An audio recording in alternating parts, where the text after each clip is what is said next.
Have you ever sat in a presentation, whether at a work, conference, where you really just want to fall asleep from?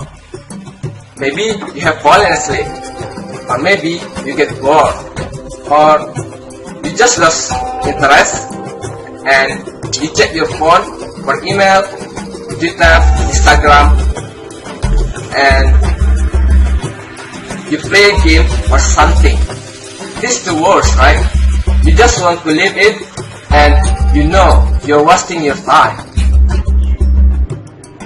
Well, if you are a presenter, if you appreciate presenting, this is obviously not what your own is to look like. You want to hold their interest, you want to captivate them, you want them to stay listening and hanging on to every next word that you have to say. That's what we want. So why sometimes a presentation is boring? It is because the presenter does not know how to design an effective and interesting PowerPoint slide.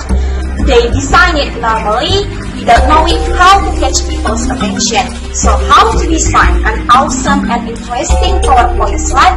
That's what I want to tell to you today. So let's check it out.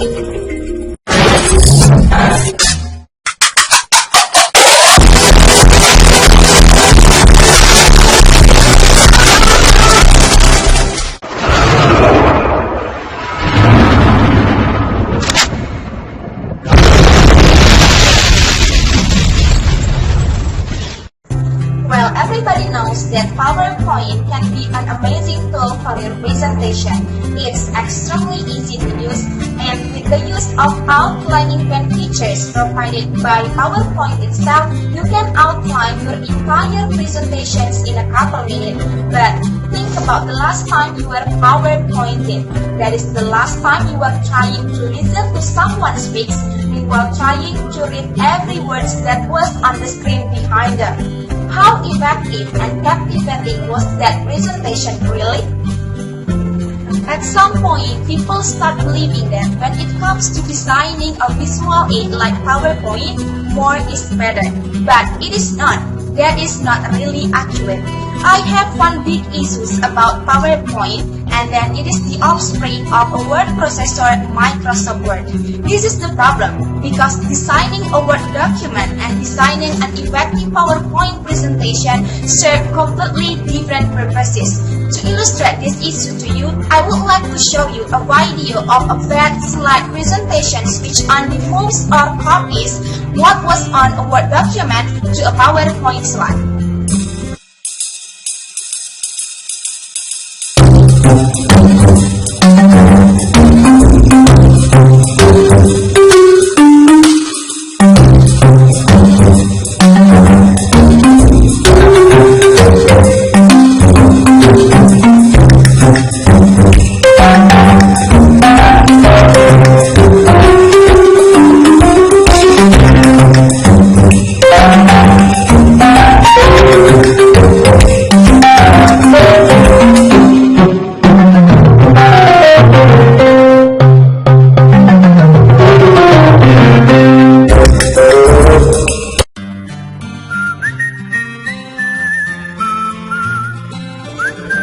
This is the letter to find refuge in using things like bullet points. The excessive use of bullet points can be extremely painful for the audience.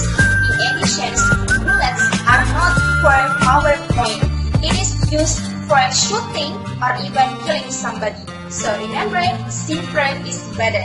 No more than 6 bullet points in one slide and no more than 6 words for each bullet points, period. Next, always use sans serif fonts. Serif refers to the extra little moving wings that you can see at the end of specific letters, meanwhile sans is without. So always use simple fonts that do not have little extras such as Arial, Helvetica, and so on. Sans serif fonts, Times New Romans, are great for text and reading. So when you are reading something on a page, it is great to look for a little more detail, but it is not placed on your slide presentations because you have to remember that when you are designing a PowerPoint slide, simpler is better. The next one, message. Only add any message to a slide or an image to the next slide if you have only any specific reasons to do so. Avoid the use of all capital letters. We have grown up become accustomed to lowercase wording, so it is much easier for brain to process it in words. Unless you plan to yell your eyes the entire time, using only uppercase lettering is not effective. Using color in your slideshow is a tool. Use color on purpose to emphasize some specific points. Avoid colors that are too close to each other, and there is no risk of crazy colors games. Black and white is just fine, with additional red, gray, and blue to bring up some points. Using colors that are opposite to each other provide the greatest contrast and are the easiest to decipher. The next one, you need to use a blank slide in your PowerPoint. What is going on the screen behind you is always directly correlated to what you are talking about. So, if it doesn't insert the blank slide, it will bring the entirely intention back to you. That is what we call as the power of blank slide. Don't look back. You should never turn your back to the audience. So set the screen up in front of you so that you can tell what's going on behind you without having to turn around. Don't forget to always save your PowerPoint presentations in a couple tracks, email to yourself, save on your desktops, and upload to a web server and put them into your flash drive so that when the time comes, you have to present your PowerPoint, and if there is a problem, you have backups.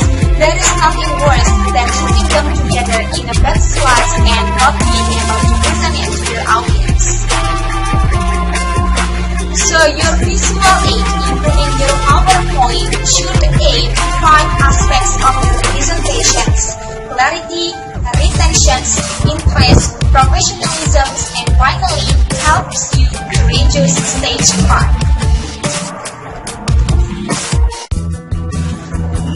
So now start to create an awesome slideshow and impress the people whom you are presenting to. Have a more memorable presentations, and you are going to be able to stand out from all the presenters out there who are going to only creating slideshows the normally boring way. But the thing is, your PowerPoint is not your presentations. You are.